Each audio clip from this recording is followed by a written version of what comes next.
Welcome to great Kirikalan magic show. அலைகடலான திரண்டு வந்து ஆர்ப்பாட்டமே இல்லாமல் இங்கு அமைதியாக அமர்ந்திருக்கும் என் ரசிக பெருமக்களே, உங்கள் எல்லோருக்கும் என் அன்பார்ந்த முதல் வணக்கம். உடனடி நன்மையாய் ஒன்றை நான் எதிர்பார்க்கிறேன். இனி எவனும் தமிழ்நாட்டிலே பொது இடத்திலே அமர்ந்து மது அருந்த கூடாது. மாநாட்டு பந்தலுக்கு வருவதற்கு முன்னால் சில தொண்டர்கள் புதர் பகுதியில் குழு குழுவாக அமர்ந்து மது அருந்திவிட்டு வந்ததாக கூறப்படுகிறது. திண்டிவனத்துல முடிவு பண்ணி பச பாண்டிச்சேரியிலேயே விட்டாங்க. இது என்ன பிரமாதம்? இது விட பெசலைட் ஒண்ணு இருக்கு. கிடைக்கும், அதை போய் வாங்கிட்டு வரணும். கார் 200 கேக்குறாங்களா? எங்க அது எங்க? அது ஊருக்குள்ள தான் போகணும். ஊருக்குள்ள போனங்களா? சரிங்கண்ணா, ரைட், ஓகே. உள்ள போங்க, உள்ள இருப்பாரு காரல். சரி. ஆஹா, இவங்க கூட சேர்ந்து அரசியல் பண்ணா மேடைக்கு மேடை தர்மடி விழும் போல் இருக்கு. தம்பி, இந்த இடது பக்கத்துல இருக்க தம்பி நாற்காலியை தூக்காதீங்க. பேரிகார்டு வந்து தாண்டி குதிக்கிறது முயற்சி பண்ணாதீங்க. தயவு செய்து மாநாட்டை சீர்குலைக்கிற மாதிரி நடந்து கூடாது. தயவு செய்து அமைதியா இருங்க. ஏன்னா உன் பிரச்சனை உனக்கு நல்ல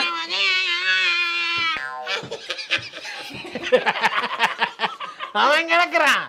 இது நல்லா இருக்கு. அப்படியே போடு.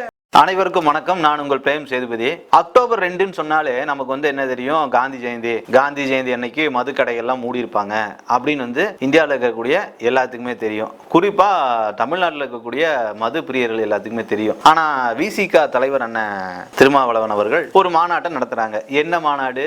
மது ஒழிப்பு மாநாடு. என்னைக்கு? அக்டோபர் 2 அன்னைக்கு கள்ளக்குறிச்சியில நடத்திட்டாங்க. நடந்து முடிஞ்சு. அந்த மாநாட்டில் பாத்தீங்கன்னா எல்லாத்துக்குமே பளிச்சுன்னு தெரியுது, அங்க வந்திருக்கக்கூடிய எல்லாருமே சரக்கு சாப்பிட்டு தான் வந்திருக்காங்கன்னு. எப்படிரா மது கிடைச்சிருக்கும் அப்படின்னு பார்த்தா எப்படியோ கிடைச்சிருச்சு. ரோட்ல பிஸ்லரி கான் விற்கிற மாதிரி அங்க யாரோ அவங்களுக்கு வந்து பெருசா சப்ளை பண்ணிருக்காங்க, குடிச்சிட்டு வந்துட்டேன். பாவம் அது தொல் திருமாவளவன் அவர்கள் மேடையில இருந்து பேசுறாங்க. தயவு செய்து ஏறாதீங்க, அம்பேத்கர் பிளக்ஸ் மேல ஏறிடாதீங்க. நீங்க ஏறுற 4 பேத்துனால இங்க இருக்கக்கூடிய 4000 பேத்துக்கு பிரச்சனை ஆகுது. பேரிகார்டை தாண்டாதீங்க அப்படிங்கிறாங்க. அங்க இருக்கக்கூடிய போலீஸ்காரங்களாகட்டும் பவுன்சர்களாகட்டும் எல்லாம் திக்கி திணறாங்க. அதுல வேற பெண்களுக்காக, பெண்கள் உரிமைக்காக பேசக்கூடிய அண்ணன் திருமாவளவன் அவர்கள் அங்க நடந்த கொடுமையை பார்த்து அவரே தலை சுத்தி நின்ட்டாரு. ஏன்னா ஒரு பெண் காவல் அதிகாரி அங்க இருக்கக்கூடிய குடியாரர்கள், ஐயோ மன்னிக்குவோம், மது பிரியர்கள்னால தள்ளிவிடப்பட்டு கீழே தள்ளி அந்த அம்மா கேர் ஆயிட்டாங்க. யாரு? ஒரு பெண் போலீஸ். அவங்க போய் எங்க கம்ப்ளைண்ட் பண்ணுவாங்க? பாவம், அவங்களுக்கே ஒரு கேள்விக்குறிதான். இப்படித்தான் நடந்திருக்கு இந்த மது ஒழிப்பு மாநாடு. இந்த மது ஒழிப்பு மாநாடுக்கு யார் யாரெல்லாம் கூப்பிட்டுருக்காங்க? ஒரு டாஸ்மார்க் வந்து மொத்தமா நடத்துறது ஒரு பக்கம் திமுக, இன்னொரு பக்கம் அதிமுக. இவங்க 2 பேரும் சப்ளை பண்றதை நிறுத்தினாலே ஒட்டுமொத்தமா டாஸ்மாக் கழிஞ்சு போயிடும், நின்றும். ஆனா இவங்க கூப்பிடுறது எந்த கூட்டணியில இருந்தவங்களோ அதே கூட்டணியில் இருக்கக்கூடிய எந்த டாஸ்மார்க் நடத்துறாங்களோ அவங்களே தான் கூப்பிட்டுருக்காங்க. திமுகவையும் இந்த பக்கம் அதிமுகவையும். யாரெல்லாம் வந்து மதுவை ஒழிக்கணும்னு சொன்னாங்களோ அவங்களெல்லாம் கூப்பிடல. அண்ணன் சீமான் அவர் மதுவை பத்தி பேசிட்டே தான் இருக்கார், மதுவை பத்தி ஒழிக்கணுங்கிறார். அவரை கூப்பிட்டாங்க, கூப்பிடல.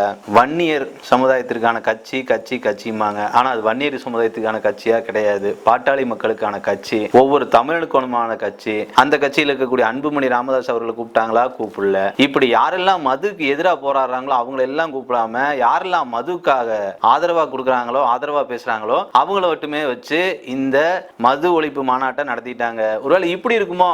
ஏன் அதிமுக கூப்பிட்டுருப்பாங்க? அதிமுக கூப்பிட்டு 2026 வேற தேர்தல் வருது, எலெக்ஷன் வருது. அதனால திமுக 2 சீட்டு கொடுத்து அங்க 4 சீட்டு கொடுக்குன்னு பேரம் பேசுறதுக்காக கூப்பிட்டுருப்பாங்களோ? அதுக்காக தான் வந்து இந்த மது ஒழிப்பு மாநாட்டை நடத்தியிருப்பாங்கன்னு நினைக்கிறேன். ஆக மொத்தத்துல இவங்க மதுவை ஒழிக்கிறாங்களோ இல்லையோ, மதுவை காப்பதற்கு உண்டான அத்தனை அரசியலுமே செய்துட்டு இருக்காருன்னு நினைக்கிறேன் அண்ணன் தொல் திருமாவளவன் அவர்கள்.